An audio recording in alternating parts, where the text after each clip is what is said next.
নাম কি সকলেই বলেন? পয়গম্বর মুসা আলাইহিস সালাম। আপনারা সকলেই জানেন পয়গম্বর মুসা আলাইহিস সালামকে ফিরআউন অনেক জুলুম অন্যায় অত্যাচার করত। কথা বলেন ঠিক কিনা? হাদিসের মধ্যে আছে এই পয়গম্বর মুসা যেদিন ফিরআউনের জুলুম অত্যাচারের হাত থেকে রেহাই পেয়েছিল, ওই দিনটা ছিল ইয়াউমে আশুরা। বলেন সুবহানাল্লাহ। অর্থাৎ পয়গম্বর মুসা যেদিন ফিরআউনের হাত থেকে নিষ্কৃতি পেয়েছে, ওর জুলুম অত্যাচার থেকে রেহাই পেয়েছে, ওই দিনটা ছিল কি? ইয়াউমে আশুরা। পয়গম্বর মুসা আলাইহিস সালামকে ফিরআউন এমন জুলুম আর অত্যাচার করছে, আল্লাহ তাআলা পয়গম্বর মুসা মানা করছে, পয়গম্বর মুসা আপনার উম্মত বনি ইসরাইলকে নিয়ে রাতারাতি এদেশ থেকে চলে যান। পয়গম্বর মুসা ফিরআউনের হাত থেকে যখন বাঁচার জন্য সাগর পাড়ি দিবে, আল্লাহ রাব্বুল আলামিন এই কথাটা কোরআনের মধ্যে বলেন। আল্লাহ বলেন, ফালাম্মা তারা আল জামআনে ক্বালা আসহাবু মুসা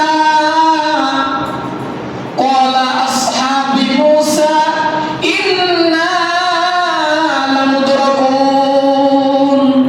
আল্লাহ তাআলা বলতেছেন, পয়গম্বর মুসা যখন তার উম্মতদেরকে নিয়ে সাগরের সামনে গেছে,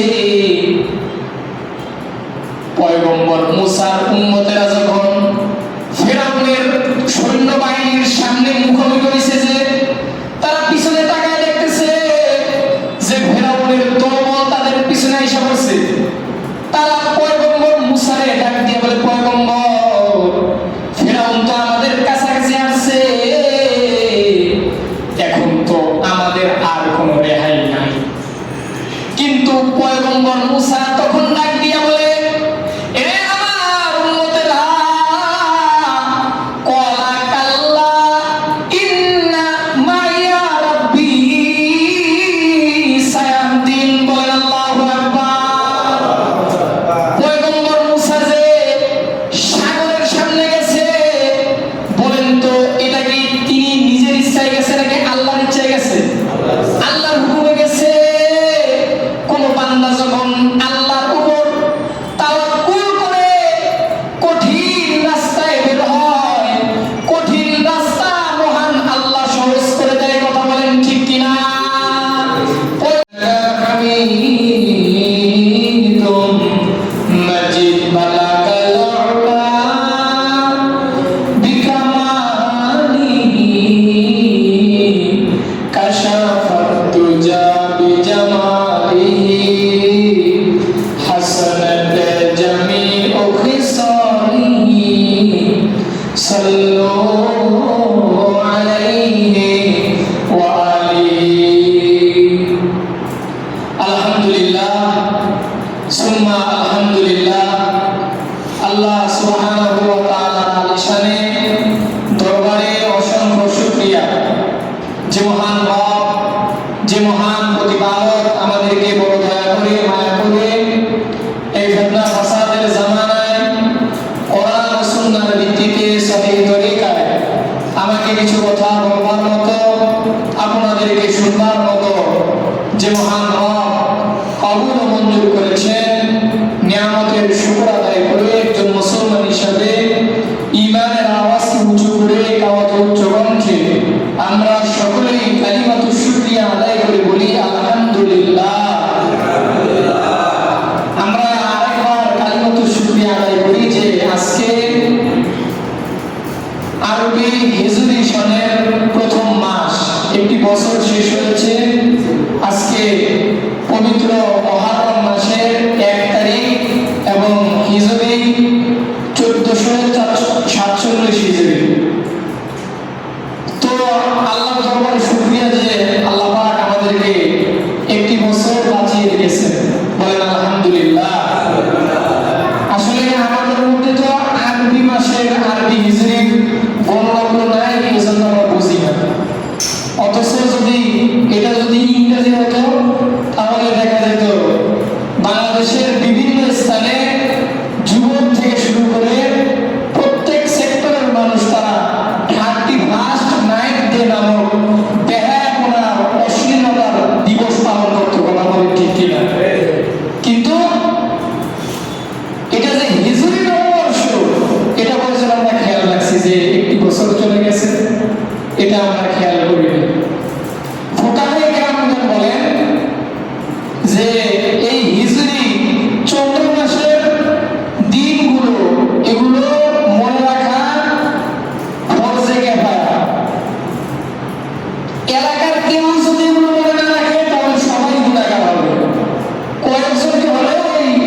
এই মাসগুলো কি সম্মানিত, হারাম মাস। কি মাস? হারাম মাস। এই সম্মানিত মাসগুলোর মধ্যে এই যে আমরা যে মাসটা অতিবাহিত করতেছি, পবিত্র মুহররম মাস, এই মাসটাও সম্মানিত মাস। বলে সুবহানাল্লাহ। এই মুহররম মাস কেন সম্মানিত? কারণ হাদিসে আসছে শাহরুল্লাহিল মুহররম, এই মুহররমটা হলো স্বয়ং আল্লাহর মাস। বলে সুবহানাল্লাহ। দেখেন, সব মাস কিন্তু আল্লাহর মাস, ঠিক না? নাকি খালি মুহররমটা আল্লাহর মাস আর বাকি 11 মাস অন্য কারো? সব মাসে আল্লাহর মাস। কিন্তু মনে করেন আপনার একজন, আপনি শিক্ষক, আপনার ছাত্র আছে, আপনি যদি অনেক লোকের সামনে বলেন এটা আমার ছাত্র, তাহলে কিন্তু ছাত্রের ভালো লাগবে না। আমার শিক্ষক আমার পরিচয় দিচ্ছে যে এটা আমার কি শিক্ষক, ছাত্র। ঠিক তদ্রূপ 11 মাসের মধ্যে আল্লাহ পাক একটা মাসকে বলছেন শাহরুল্লাহ, এটা আমি আল্লাহর মাস। তাহলে আল্লাহর যেহেতু মাস, আল্লাহর মাসকে সম্মান করতে হবে কিনা? কথা বলে হবে। ভাইরা আমার, তো আমরা অনেকেই মনে করি হুজুর এটা তো হারাম মাস, ভয় পাই যে হারাম মানে তো নিষিদ্ধ, এ মাসে আবার কি নাকি। আমরা অনেকে হারাম বলতে ভয় পাই, কারণ হারামের অর্থ যে নিষিদ্ধ না। হারামের একটা অর্থ নিষিদ্ধ হলেও হারামের আরেকটা অর্থ হচ্ছে সম্মানিত। কি সম্মানিত? যেমন মসজিদুল হারাম, কোরআনে আছে সুবহানাল্লাযী আসরা বিআবদিহি লাইলান মিনাল মসজিদিল হারাম ইলাল মসজিদিল আকসা। হারাম। তো ভাইরা আমার, যেটা আমি আপনাদেরকে বলতে চাই যে হিজরি সনের গণনা কখন থেকে আসলো? ইসলামের দ্বিতীয় খলিফা আমিরুল মুমিনিন খলিফাতুল মুসলিমিন হযরত ওমর রাদিয়াল্লাহু তাআলা আনহুর জামানায়, হযরত ওমর তিনার জামানায় কিন্তু ইসলামের বিস্তৃতিটা অনেক বেশি হয়েছে, ইসলামের প্রচার প্রসার বেশি হয়েছে। তো দেখা যাচ্ছে সেখান থেকে বিভিন্ন জায়গায় চিঠি পত্র এগুলো পাঠাতে হতো। আল্লাহর রাসূলের একজন সাহাবী আবু মুসা আল-আশআরী রাদিয়াল্লাহু তাআলা আনহুর কাছে হযরত ওমর চিঠি প্রেরণ করতেন।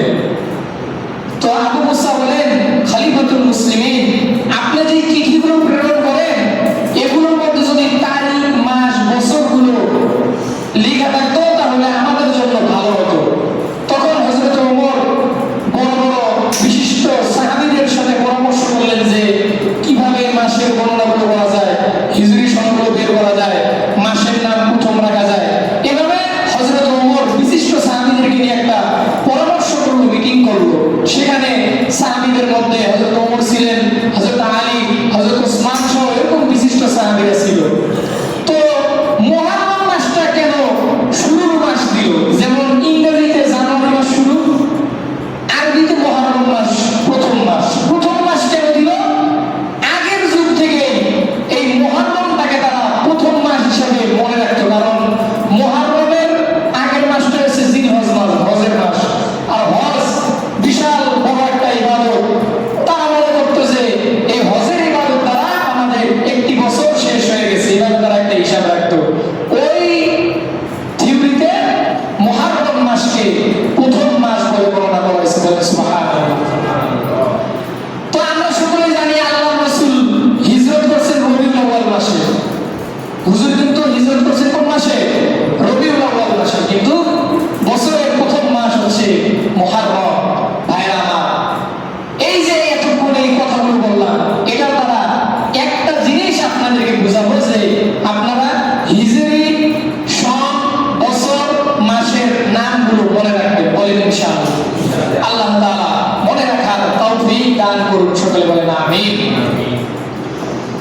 শাহরুল্লাহিল মুহাররম, মুহাররম মাস, বলেন সুবহানাল্লাহ।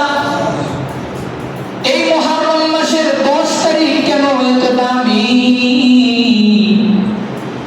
কেন এই মাসগুলোতে আগের যুগের জাহিলি যুগের মানুষরা রোজা রাখতো? কারণ এই দিনে পৃথিবীতে বিশেষ বড় বড় ঘটনাগুলো হয়েছে। যেমন একজন পয়গম্বর এই পৃথিবীতে ছিল, জালিলুল কদর পয়গম্বর, বনি ইসরাইলের পয়গম্বর মুসা আলাইহিস সালাম। নাম কি সকলে বলেন? পয়গম্বর মুসা আলাইহিস সালাম। আপনারা সকলেই জানেন পয়গম্বর মুসা আলাইহিস সালামকে ফিরআউন অনেক জুলুম, অন্যায়, অত্যাচার করত। কথা বলেন ঠিক কিনা? হাদিসের মধ্যে আছে এই পয়গম্বর মুসা যেদিন ফিরআউনের জুলুম অত্যাচারের হাত থেকে রেহাই পেয়েছিল, ওই দিনটা ছিল ইয়াউমে আশুরা। বলেন সুবহানাল্লাহ। অর্থাৎ পয়গম্বর মুসা যেদিন ফিরআউনের হাত থেকে নিষ্কৃতি পেয়েছে, ওর জুলুম অত্যাচার থেকে রেহাই পেয়েছে, ওই দিনটা ছিল কি? ইয়াউমে আশুরা। পয়গম্বর মুসা আলাইহিস সালামকে ফিরআউন এমন জুলুম আর অত্যাচার করছে, আল্লাহ তাআলা পয়গম্বর মুসা মানা করছে, পয়গম্বর মুসা আপনার উম্মত বনি ইসরাইলকে নিয়ে রাতারাতি এদেশ থেকে চলে যান। পয়গম্বর মুসা ফিরআউনের হাত থেকে যখন বাঁচার জন্য সাগর পাড়ি দিবে, আল্লাহ রাব্বুল আলামিন এই কথাটা কোরআনের মধ্যে বলেন। আল্লাহ বলেন, ফালাম্মা তারা আল জামআনে ক্বালা আসহাবু মুসা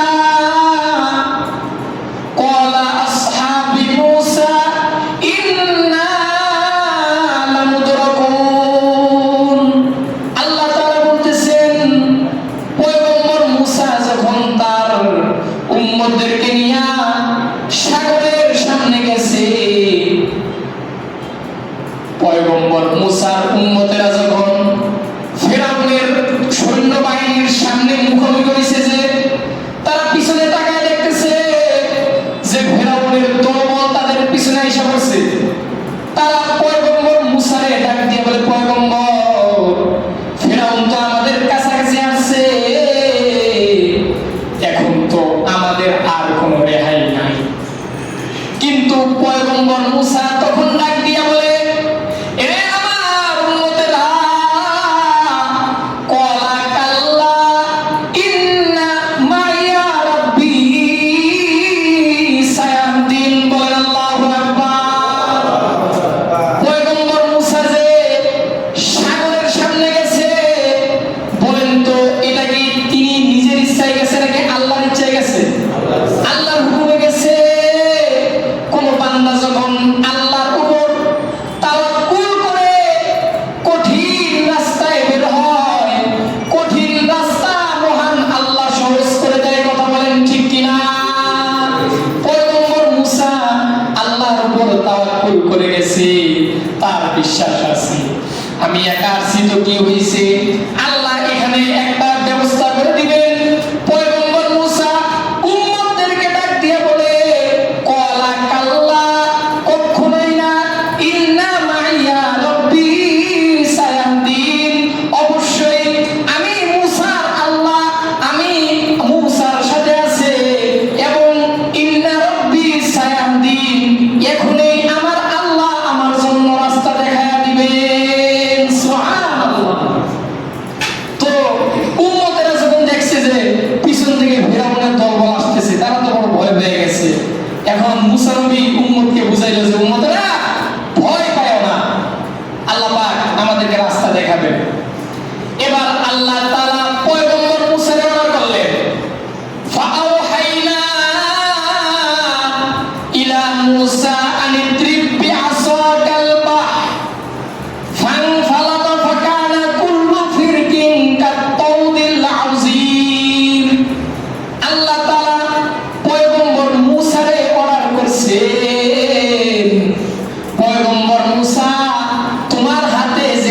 লাঠি আছে, লাঠি দিয়ে তুমি সমুদ্রের মধ্যে আঘাত করো। পয়গম্বর মুসা লাঠি দ্বারা ওই লোহিত সাগরের মধ্যে আঘাত করছে। আঘাত করার সঙ্গে ফানতালাকা ফাকানা কুল্লু ফিরকিন কাত্তাউদিল আযীম, আঘাত করার সাথে সাথে 12টা রাস্তা সুন্দরভাবে হয়ে গেছে। বলেন সুবহানাল্লাহ। বনি ইসরাইলের 12টা দল ছিল। আল্লাহ পাক অর্ডার করছেন, মুসা চিন্তা করবা না, আমি আল্লাহর উপর তো তাওয়াক্কুল করে এসেছো। ফানতালাকা ফাকানা কুল্লু ফিরকিন কাত্তাউদিল আযীম, তুমি লাঠি দ্বারা খালি আঘাত করো, 12টা রাস্তা হয়ে যাবে। বলেন সুবহানাল্লাহ। তাফসীরের কিতাবের মধ্যে আছে খালি রাস্তার মতো হয় নাই, সমুদ্রের মাঝখানে রাস্তাগুলো এমন ভাবে হয়েছে, তাফসীরের কিতাবে আছে যে রাস্তাগুলোর পাশে জানালা হয়েছিল, এরকম জানালা, তারা একে অপরকে দেখতে পারতো যে আমার ওই দল ডুবে গেল নাকি, তারা দেখতে পারতো, এরকম জানালা সিস্টেম করে দিয়েছে। এবং পাশের যে দেওয়ালগুলো পাহাড়ের মতো উঁচু উঁচু, ফানতালাকা ফাকানা কুল্লু ফিরকিন কাত্তাউদিল আযীম, মহা বড় পাহাড়ের মতো দেওয়াল হয়ে গেছে। বলেন সুবহানাল্লাহ। এই ক্ষমতা কি আল্লাহর আছে না নাই? সকলে বলেন আছে না নাই? আমার আল্লাহ পারে কি পারে না? আমার আল্লাহ সমুদ্রের মাঝখান দিয়েও রাস্তা করতে পারে। এই বিশ্বাস আছে তো আপনাদের? ইনশাআল্লাহ। বিশ্বাস করবেন না কেন? কোরআনের আয়াত বিশ্বাস করতে হবে। ভাইরা আমার, কথাগুলো আমার বুঝেন। পয়গম্বর মুসা যখন তার উম্মতকে নিয়ে লোহিত সাগর পাড়ি দিল, ফিরআউন দেখতেছে পয়গম্বর মুসার জন্য রাস্তা হয়ে গেছে। কিন্তু ফিরআউন দেখেন কেমন অহংকারী। ফিরআউন তো বুঝে গেছে যে আল্লাহ ওর জন্য রাস্তা বানায় নাই, কিন্তু নিজের যে একটা বড়ত্ব, এটা তো প্রকাশ করতে হবে। ফিরআউন ডাক দিয়ে বলে, আমার সৈন্যরা, দেখছস আমি তোদের প্রভু, তোদের জন্য দেখ আমি কত সুন্দর রাস্তা বানাইছি। আল্লাহ কয় আয়, একটু সময়ের জন্য তো বড়ত্ব দেখাবি, অহংকারী করবি, কর। আল্লাহ কয় আয়, তুই না বানাইছস, আয় তোর রাস্তায় আয়। এবার ফিরআউন যখন তার দলবল নিয়ে লোহিত সাগরের রাস্তায় মধ্যে নামছে, আল্লাহ তাআলা সঙ্গে সঙ্গে সাগরের পানিকে অর্ডার করছে, এর সাগরের পানি আমি আল্লাহর হুকুমে রাস্তা হইছস, আর রাস্তা থাকতে পারবি না, কারণ যাদের জন্য রাস্তা হইছিলি তাদের তো কাজ শেষ হয়ে গেছে, এখন তুই আবার আগের মতো পানি হয়ে যা। বলেন সুবহানাল্লাহ। এবার আল্লাহ পাক এই কথাটা কোরআনের মধ্যে বলতেছেন। আল্লাহ বলতেছেন, وجاوزنا ببني إسرائيل البحر وجاوزنا ببني إسرائيل البحر فأتبعهم جنوده بغيا وعديا حتى إذا أدركه الغرق قال آمنت أنه لا إله إلا الذي آمنت به بنو إسرائيل وأنا أول المسلمين। আল্লাহ তাআলা বলতেছেন, وجاوزنا ببني إسرائيل البحر فأتبعهم جنوده بغيا وعدوا। আল্লাহ তাআলা বলতেছেন, ফিরআউন যখন ওই রাস্তা দিয়া নামছে, রাস্তা দিয়া নামার পর পানিগুলো যখন একত্রিত হয়ে গেছে, ফিরআউন তখন মনে মনে বলতেছে, আমানাত বিহি বানু ইসরাঈল, মানে যখন বিপদের মধ্যে পড়ছে তখন ফিরআউন কয়, আমানাত বিহি বানু ইসরাঈল, আয় আল্লাহ, আমি তো তোমার উপর ঈমান আনছি যে ঈমান এনেছে বানি ইসরাইলের লোকেরা। আল্লাহ পাক তখন জিবরাইল আমিনকে ডাক দিয়ে বলে, জিবরাইল আমিন, ফিরআউনকে আর ঈমান আনতে দিবি না, কারণ মানুষের বলেন ঠিক কিনা? আপনি যখন একদম শেষ মৃত্যুর শেষ কাতারে যাবেন তখন আর তওবা কাজে লাগবে না।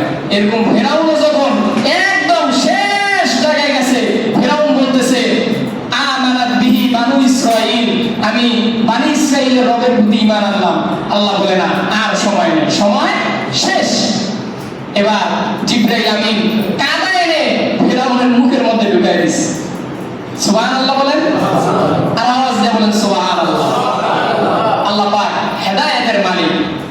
এবার দেখেন, এই যে ফেরাউন লোহিত সাগরের মধ্যে ডুব খাইয়া মরে গেছে, এবার আল্লাহ পাক বলতেছেন ওয়াজাওয়াজনা বিবানি ইসরাঈলাল বাহরা ফাতবাহুম জুনুদুহু বাগিয়া ওয়া দাওয়া হাত্তা ইযা আদরাকাহুল গরাক ক্বালা আমানতু আন্নাহু লা ইলাহা ইল্লাল্লাযী আমানাত বিহি বানু ইসরাঈলা ওয়া আনা মিনাল মুসলিমিন। ফেরাউন যে বলল আল্লাহ আমি তোমার উপর ঈমান আনলাম, আল্লাহ বলেন আল আনা ওয়া কদ আসাইতা ক্বাবলু ওয়া কুনতা মিনাল মুফসিদিন। এ ফেরাউন, না না, অনেক সময় দিয়েছিলাম, আমার পয়গম্বররা তোরে অনেক দাওয়াত দিছে, মুসা দাওয়াত দিছে, হারুন দাওয়াত দিছে, পয়গম্বররা তোরে ইসলামের দাওয়াত দিছে, তারপরে তুই আমি আল্লাহরে মানো নাই। ও আনা মিনাল মুফসিদিন, আমি আল্লাহর সাথে তুই ফাসাদ করছো, দেশের মধ্যে ফাসাদ সৃষ্টি করছো, আর সময় নাই, এবার তোকে মৃত্যুবরণ করতে হবে। আল্লাহ পাক বলেন আল আনা ওয়া কদ আসাইতা ক্বাবলু ওয়া কুনতা মিনাল মুফসিদিন। এরপর আল্লাহ বলেন ফাল ইয়াউমা নুনাজ্জিকা বিবাদানিকা লিতাকুনা লিমান খালফাকা আয়া। কোরআনের আয়াত, সূরা ইউনূস। আল্লাহ পাক বলতেছেন ফেরাউন যে লোহিত সাগরের মধ্যে মারা গেল, এবার ফেরাউনের লাশটাকে কি করবে?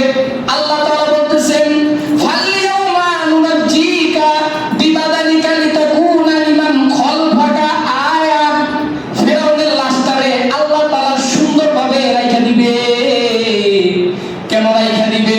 লিমান খালফাকা আয়া, যাতে করে তার যে উত্তর শরীরে আসবে সবাই যেন ফেরাউনের লাশ থেকে শিক্ষা নেয়। কি নেয়? শিক্ষা নেয়। আল্লাহ পাক এটা কোরআনের মধ্যে বলতেছেন। ভাই, আমার বানানো কোনো কথা না। ফেরাউন যে জুলুম করেছে, জুলুমের শেষ পরিণতি শিক্ষার জন্য আল্লাহ বলতেছেন ফাল ইয়াউমা নুনাজ্জিকা বিবাদানিকা লিতাকুনা লিমান খালফাকা আয়া। আমরা যে শিক্ষা নিব না, এটাও আল্লাহ কোরআনের মধ্যে বলছে ওয়া ইন্না কাসীরাম মিনান নাসি আন আয়াতিনা লাগাফিলুন। আল্লাহ বলতেছেন ফেরাউনের লাশটা যে আমি রাখছি, এটার থেকে তোমরা শিক্ষা নেবে না, এটা থেকে তোমরা দেখবা। আসলেই কিন্তু আমরা দেখি মোবাইলের মধ্যে ফেরাউনের লাশ দেখি, অনেকেই টাকা খরচ করে মিশরে গিয়ে ফেরাউনের লাশ দেখে আসে, কিন্তু শিক্ষা প্রয়োজন নাই, শিক্ষা প্রয়োজন নাই। আমরা যে শিক্ষা নিব না, এটা আল্লাহ আগেই বলে দিয়েছে ওয়া ইন্না কাসীরাম মিনান নাসি আন আয়াতিনা লাগাফিলুন। আল্লাহ পাক বলতেছেন আমার বেশিরভাগ বান্দা, অধিকাংশ বান্দা আমার নিদর্শন থেকে তারা শিক্ষা নেয় না, তারা গাফিল। তারা কি?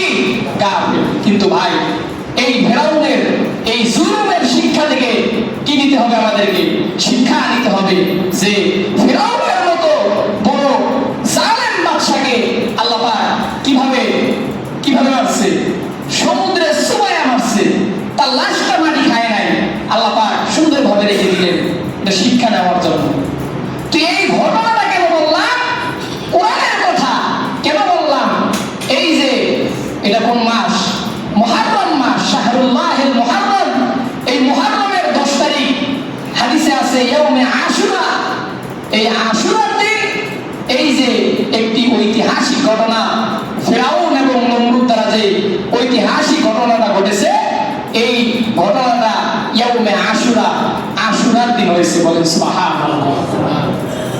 ভাইরা আমার,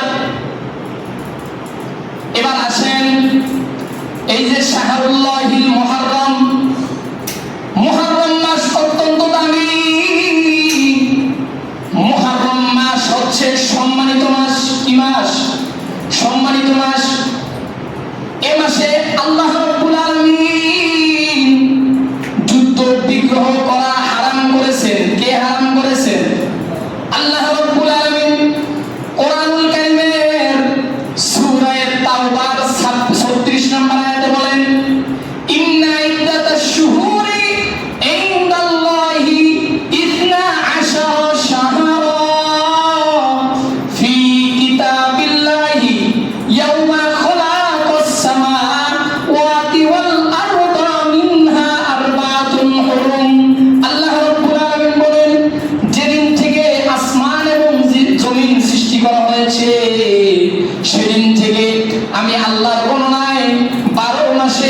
বছর, এই 12 মাসের মধ্যে 4টা মাস আমি আল্লাহ বড় সম্মানিত করেছি। এই 4 মাসের মধ্যে একটা মাস হলো মুহররম মাস। কোন মাস? মুহররম মাস। এই মুহররম মাসে আপনি কি করবেন? আল্লাহ তাআলা সূরা তাওবার 36 নম্বর আয়াতে বলেন, ফালা তাজলিমু ফিহিন্না আনফুসাকুম। এই সম্মানিত মাসে তোমরা নিজেদের উপর জুলুম করো না। বলেন সুবহানাল্লাহ। আল্লাহ পাক বলতেছেন এই মাসে তোমরা নিজেদের উপর জুলুম করো না, নিজেদের উপর অন্যায় করো না। এটার মানে কি? নিজেদের উপর অন্যায় করা না। অন্যায় করা মানে কি? অর্থাৎ গুনাহ না করা। কি না করা? গুনাহ না করা। আপনি যে গুনাহগুলো করতেছেন, গুনাহগুলো করা মানে নিজের উপর কি করা? অন্যায় করা, নিজের নফসের উপর অন্যায় করা। এজন্য এই মাসে 1 নম্বর আমল হবে ফালা তাজলিমু ফিহিন্না আনফুসাকুম। নিজেদের উপর আমরা অবিচার করব না। বলেন ইনশাআল্লাহ। যেহেতু এটা সম্মানিত মাস। কটা বাজে? কিন্তু ভাইরা আমার, এবার আসেন এই মুহররম মাসের আর কি কি আমল করবেন।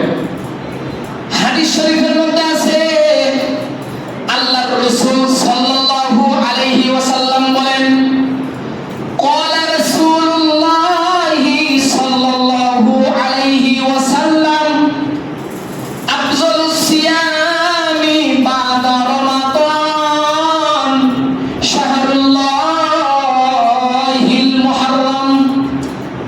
আল্লাহর রাসূল বলেন, রমজান মাসের পরে সবচেয়ে রোজা রাখার উত্তম মাস হলো শাহরুল্লাহিল মুহররম, আল্লাহর মাস মুহররম। বলেন সুবহানাল্লাহ। এবার আসেন কবে রোজা রাখবেন। আল্লাহর রাসূল সাল্লাল্লাহু আলাইহি ওয়াসাল্লাম মক্কা থেকে হিজরত করে মদিনার মধ্যে যখন যায়, মদিনার মধ্যে গিয়া দেখে মদিনার ইহুদিরা এই মুহররমের 10 তারিখ আশুরার দিন রোজা রাখে। আল্লাহর রাসূল মদিনার ইহুদিদেরকে ডাক দিয়া বলে, রে মদিনার ইহুদিরা, তোমরা কেন এই মুহররমের 10 তারিখে রোজা রাখো? ইহুদিরা ডাক দিয়ে বলে, ইয়া রাসূলুল্লাহ, আমাদের পয়গম্বর মুসা আলাইহিস সালাতু ওয়াস সালামকে মহান রব্বুল আলামিন এই আশুরার দিন ফিরাউনের জালেমের জুলুমের হাত থেকে বাঁচাইছে। ওই শুকরিয়া আদায় স্বরূপ আমরা ইহুদিরা 10 তারিখ রোজা রাখি। তখন পয়গম্বর আলাইহিস সালাতু ওয়াস সালাম সাহাবীদেরকে ডাক দিয়ে বলে, সাহাবীরা, ইহুদিরা যদি পয়গম্বর মুসা আলাইহিস সালাতু ওয়াস সালামের শুকরিয়া আদায় স্বরূপ তারা এদিন রোজা রাখে, তাহলে তাদের সে তো পয়গম্বর মুসার শুকরিয়া আদায় করা হকদার আমি মুহাম্মদ এবং আমরা বেশি। এজন্য আমরাও 10 তারিখে রোজা রাখবো। এবার আসেন, ইহুদিরা রোজা রাখছে কয় দিন? একদিন। 10 তারিখ রোজা রাখছে। কয় তারিখ? 10 তারিখ। এখন ইহুদি খ্রিস্টানদের আমলের সাথে কাজের সাথে তো আমাদের মিল থাকা যাবে না। কথা বলেন ঠিক কিনা? তাদের কোন আদর্শ আমাদের গ্রহণ করা যাবে না। যাবে? কিন্তু আজকে আমরা ইহুদি খ্রিস্টানদের কালচার আমরা অনুসরণ করি। আমাদের মধ্যে আল্লাহর রাসূলের আদর্শের অনুসরণ নাই। এজন্য তো আমরা সব জায়গায় লাঞ্ছিত আর বঞ্চিত। কথা বলেন ঠিক কিনা? আজকে যদি আমরা আল্লাহর রাসূলের হাদিস অনুযায়ী, কোরআন সুন্নাহ অনুযায়ী, রাসূলের আদর্শ অনুযায়ী নিজের জীবনকে ঠিকভাবে আদর্শ অনুযায়ী চলতাম,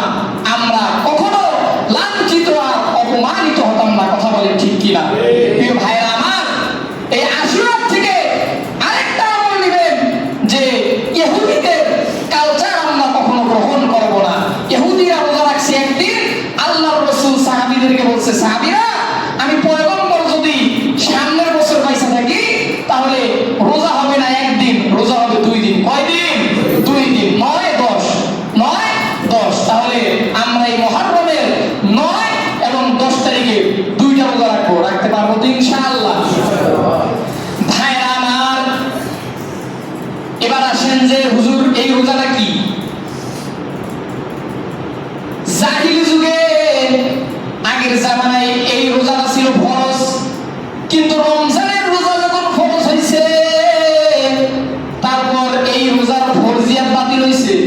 ফরজিয়াত বাতিল হয়েছে তো কি হয়েছে, কিন্তু রোজার ফজিলত কিন্তু কমে নাই।